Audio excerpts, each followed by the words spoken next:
हाँ तो नमस्कार मेरे मित्रगण, आप सबों के मन में डाउट रहता है नियामक ज्यामिति के अंतर्गत। आइए ना, आज के वीडियो में आपका नियामक ज्यामिति पूरा का पूरा समझ में आने वाला है। सबसे पहले आपको इसको समझने के लिए क्या कर लेना है, दो चीज मान लेना है। सबसे पहला, x को आपको क्या मानना है, बेटा। यदि जो x है उसको क्या मान लीजिए, बेटा।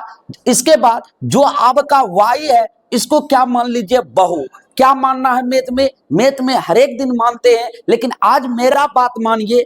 आप x को क्या मानिए, बेटा मानिए, y को क्या मानिए, बहू मान लीजिए। दो बात मान लिए। चलिए अब हम लोग पहला पद की ओर चलते हैं। यहां पर यदि आपसे पूछेंगे बताइए सबसे पहला कौन सा पद है, आप बोलिएगा सबसे पहला प्रथम पद है। प्रथम पद में यदि आपसे पूछेंगे बताइए सबसे पहला x जो है, x को आप क्या माने, बेटा। बेटा आपका क्या है, पॉजिटिव। इसके बाद y आपका क्या है, बहू है। और दोनों साइड देखिए, अभी बहू भी क्या है, पॉजिटिव। इसका मतलब है कि जब प्रथम पद में जाएंगे तो पहले बेटा लेंगे। बेटा क्या हो जाएगा, बेटा मेरा प्लस हो जाएगा। इसके बाद बेटा है तो बहू जरूर आएगी। बहू आया तो बहू भी अभी क्या है, पहला पहली पॉजिटिव। तो पहला पद यदि आपसे पूछेंगे बताइए पहला पद मेरा क्या हो गया, तो पहला पद याद रखिएगा कि पहला पद क्या हो गया, प्लस और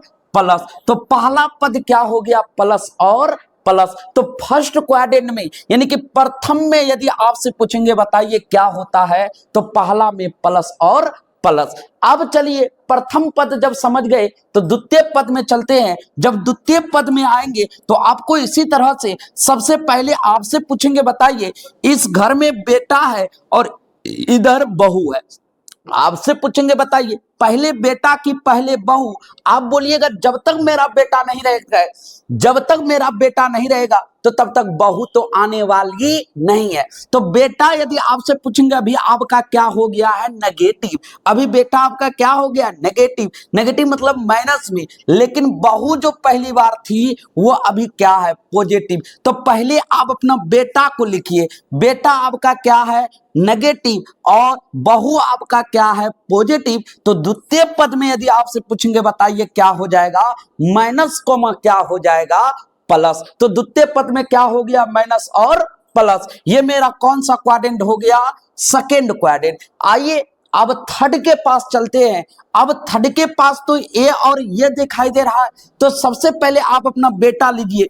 बेटा अभी क्या है आपका, नेगेटिव। लेकिन बहू आपका क्या हो गया, यहां पॉजिटिव था बहू। अब तीसरा घर आते आते बहू भी क्या हो गया, नेगेटिव हो गया, यानी कि माइनस हो गया।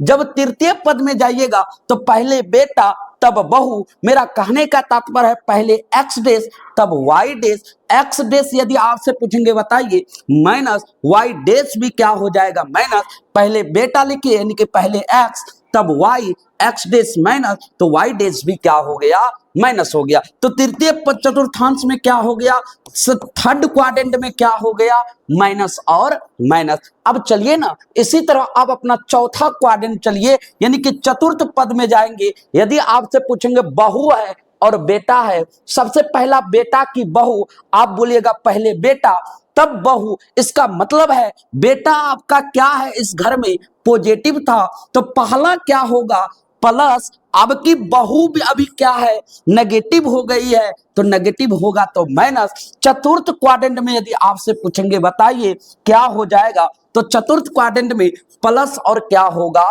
माइनस होगा। इसका मतलब है चौथा घर आते आते क्या हो गया, प्लस और माइनस। तो आपको चार ही कोठा याद रखना है, पहला कोठा, दूसरा कोठा, तीसरा कोठा, ये चौथा कोठा। पहला कोठा की बात करेंगे तो प्लस और प्लस, दूसरा कोठा की बात करेंगे तो माइनस और प्लस, तीसरा कोठा की बात करेंगे तो माइनस और माइनस। कहां से लाया, एक्स और एक्स डेस और वाई डेस। अगला चतुर्थ कोठा की बात करेंगे तो कहां से आया, चतुर्थ कोठा में प्लस और माइनस। चलिए अब कुछ कुछ क्वेश्चन है हम लोग सॉल्व करते हैं। सबसे पहला यदि आपसे पूछेंगे बताइए एक्स अक्ष को क्या कहते हैं, तो सभी को याद रखिएगा कि एक्स अक्ष को हम लोग क्या कहते हैं, भुज कहते हैं। क्या कहते हैं, भुज कहते हैं। तो एक्स अक्ष को क्या कहे हम, एक्स अक्ष को हम भुज कहते हैं। क्या कहते हैं। अगला यदि आपसे पूछेंगे, अगला है मेरा वाई अक्ष। यदि आपसे पूछेंगे बताइए वाई अक्ष को क्या कहते हैं, को से याद रखिएगा कोटि, y को क्या कहते हैं कोटि, y को क्या कहते हैं कोटि, y को क्या कहते हैं कोटि। तो दो बात याद हो गया, x अक्ष को क्या कहते हैं भुज, y अक्ष को क्या कहते हैं कोटि। अब चलिए जो आपको नियामक ज्यामिति में हम पहला कोठा, दूसरा कोठा, तीसरा कोठा बताए, इससे रिलेटेड प्रश्न है, इसको यदि सॉल्व कर लेते हैं निश्चित तौर पर आपका एग्जाम में एक भी प्रश्न गलत होने वाला नहीं है। अगला ये रहा, सबसे पहला याद कीजिए, सबसे पहला है प्लस का 3 और कोमा प्लस का 4। हम आदि अंक काट दे 3 और 4। यदि आपसे अब पूछेंगे बताइए अब आपको क्या दिखाई दे रहा है, तो आप बोलिएगा हमको इधर भी प्लस दिखाई दे रहा है, इधर भी प्लस दिखाई दे रहा है, मतलब ये आपका x है, ये आपका y है, यानी कि बेटा भी पॉजिटिव, बहू भी पॉजिटिव। इसका मतलब है यदि आपसे पूछेंगे बताइए कौन सा घर में जाएगा, तो आप बोलिएगा आपका जाएगा प्रथम कोठा में। पहली बार दोनों क्या होता है पॉजिटिव होता है, तो प्लस और प्लस प्रथम में चले गया। आइए इसी तरह दूसरा यदि जाएंगे, यदि आपसे पूछेंगे बताइए बिंदु -5 और कोमा प्लस के 8, यदि आपसे पूछेंगे बताइए, यदि पूछेंगे बताइए कौन सा घर में जाएगा, आपको क्या बोले 5 को काट दीजिए, 8 को काट दीजिए, मतलब माइनस किसका मान है x का, प्लस किसका मान है y का। बेटा आपका नेगेटिव हो गया, बहू आपका पॉजिटिव है। आपसे पूछेंगे बताइए कौन सा कोठा में जाएगा। अब देखिए यहां पर कौन सा कोठा में गया, दूसरा कोठा में, तो यहां से बोलिएगा कि आपका कौन सा पद में जाएगा, तो आप बोलिएगा आपका द्वितीय पद में जाएगा। आंसर मेरा बी हो जाएगा।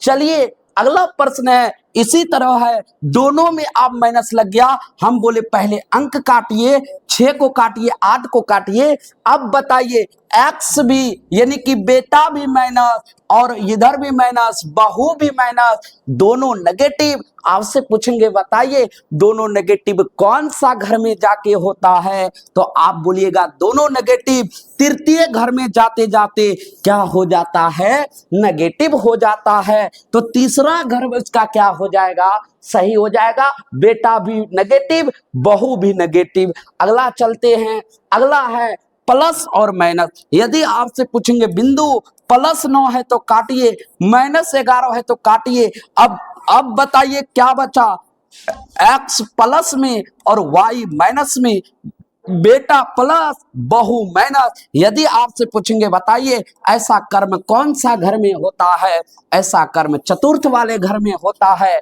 और इसका आंसर चतुर्थ मेरा। उम्मीद करते हैं आप सबों को ये वीडियो समझ में आया होगा। यदि समझ में आया होगा तो हमारे इस वीडियो को लाइक जरूर कर दीजिएगा। साथ ही हमारे चैनल पर नए होंगे तो प्लीज चैनल को भी सब्सक्राइब जरूर कर दीजिएगा, और आप अपने छोटे भाई को समर्थन और प्यार जरूर दीजिएगा। साथ में हमें कमेंट सेक्शन पे बताइएगा नियामक ज्यामिति आपको समझ में आया कि नहीं आया। ये बेटा बहू का ट्रिक अपनाते हैं तो नियामक ज्यामिति में चतुर्थांश कहीं भी नहीं छूटने वाला है। यदि नहीं अपनाइएगा तो आपका प्रश्न 100% है, जाके फंसिएगा। बस यही ट्रिक अपनाना है और नियामक ज्यामिति को सही करके आना है। उम्मीद करते सबको ये वीडियो समझ में आया होगा। देखने के लिए धन्यवाद।